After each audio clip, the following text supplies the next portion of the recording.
نحن نقص عليك أحسن القصص بما أوحينا إليك هذا القرآن الرحیم.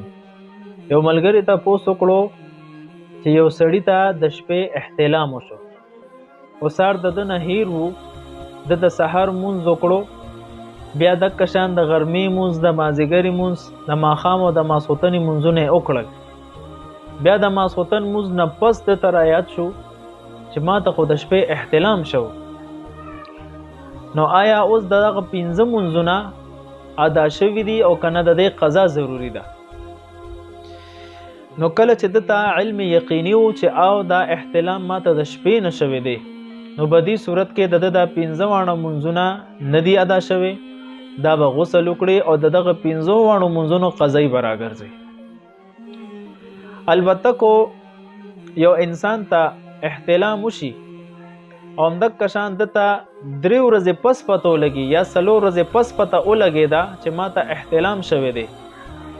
او د پکې دا ټول منځونه کړي په دې حالت کې نو کو چرته د علم یقیني وو چې او ماته په فلانې شپه باندې 3 ورځې مخکې ماته احتلام شوی دی نو بیا به د 3 وانو ورځو 15 منځونه قضایي راګرځي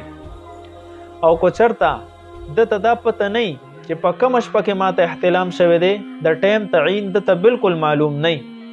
نو بیا فقها فرمایي چې کما شپه د تنزدې ده یعنی دا 3 شپه یا دا 4 شپه